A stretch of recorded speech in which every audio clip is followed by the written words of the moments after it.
Hey everybody, it's Sean Holman from Four Wheeler, and here we are in Wickenburg, Arizona at the Flying E Ranch for the start of Overland Adventure 20.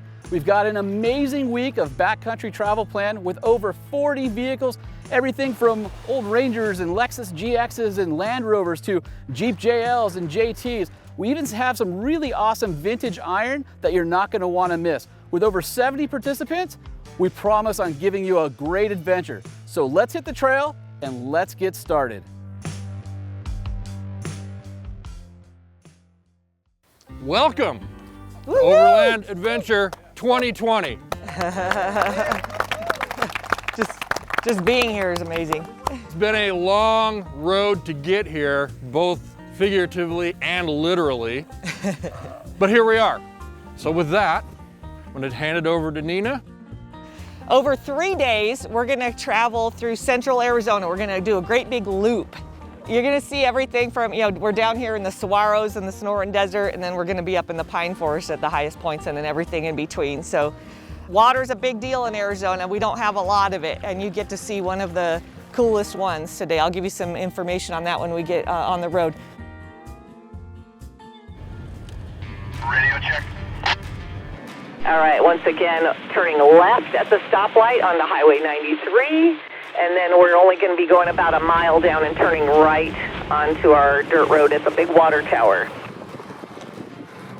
All right, my favorite sign, pavement ends. Woo-hoo!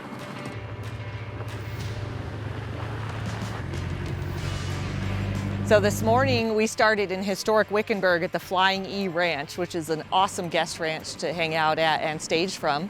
And now we're coming up the Hassayampa River Canyon. Anywhere in Arizona where there's water is very significant, and the fact that we get to drive up this canyon is a really special privilege. The Hassayampa River is a Yavapai word that means disappearing water, and we've already seen that as it's come and gone as we've been heading up this canyon. Some of the water's getting pretty deep, so we'll see what happens as we get further up the canyon. We're in the heart of Arizona gold and copper mining country as well, so we're going to see a lot of cool stuff as we progress throughout the day.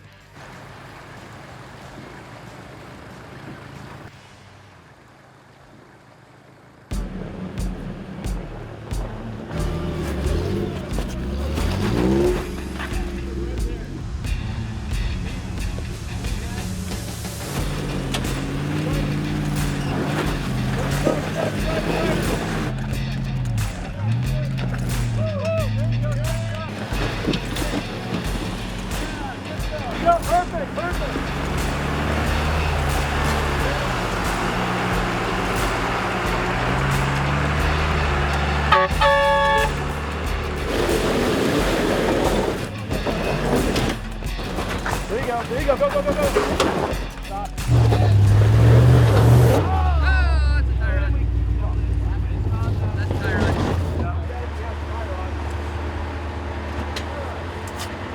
So here we are with the GMT 400 truck, and these trucks are good trucks, but the tie rods are always the weakest point. So when you put them, lift them, big tires, they're always going to be a spot of concern. And so this truck tried to go up on the trail, and sure enough did the GM tie rod bend where the wheels do one of these.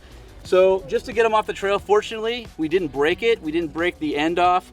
So it's just bent. And so to help him so his wheels will go straight, we're going to straighten this out by using a winch. So unconventional, but when you're on the trail, it is what it is. And we'll get him straightened out enough to get home and do a proper fix. So don't recommend this at home. He's not going to drive home on the highway on it, but this is what's going to get him off the trail. So if you look at the tie rod, because it's the suspension, they basically have movement, right? So originally it was in its upper position, so we're going to try and pull it, but it pulled the bend to the down position. So we're in the wrong position with the winch to be able to straighten it while it's on the vehicle. So we're going to use a bottle jack with this pointed down now, and we're going to jack it up, basically the same jack you'd use to change a tire. You're going out. I think we're almost there. Yeah, I wouldn't go too much further. I think that's probably as good as we're going to get. Look at those threads. It's not perfect, but we definitely were able to straighten it out. And what you don't want is a lot of highway driving on it, so we'll need a new tie rod, but this will get them off the trail and back going on their way. So we are just finishing up the big hill climb out of the creek, and as promised, it's been a big challenge. A lot of hard work to get the vehicles up. We're talking full lockers, You know, the trick is we get our tires wet when we're crossing the creek, so it makes that rock hill even slippery, more slippery. The rest of the group, we're going to be heading out across the beautiful Sonoran Desert onto Stanton after this, and then up the hill, working our way slowly into the high country towards Yarnell and eventually the Gold Bar Ranch. Okay, my favorite radio joke, actually my only radio joke. Did you hear about the two antennas that met up on a rooftop, fell in love and got married? The wedding wasn't much, but the reception was excellent.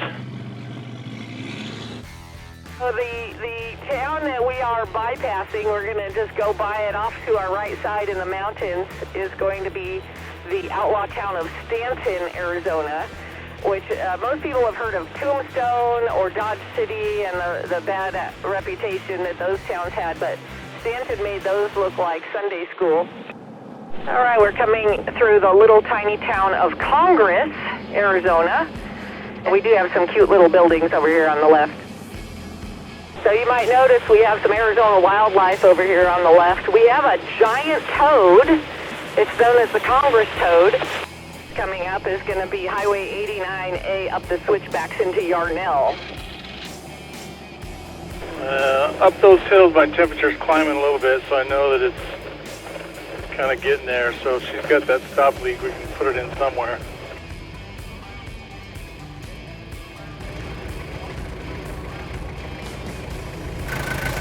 Curtis, you Overland using? No, we're good, man.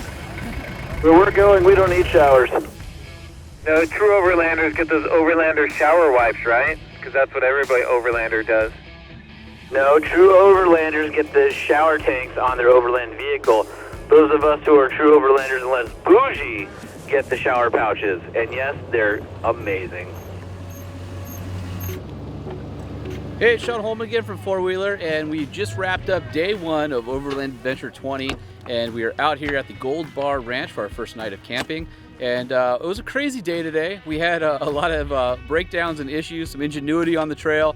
We were able to get everybody working again and back in order, but we had to bypass some of our trail day to get on the highway to make time to make it to camp. But epic scenery. We did some crazy water crossings along a great river, and we're looking forward to what day two brings us.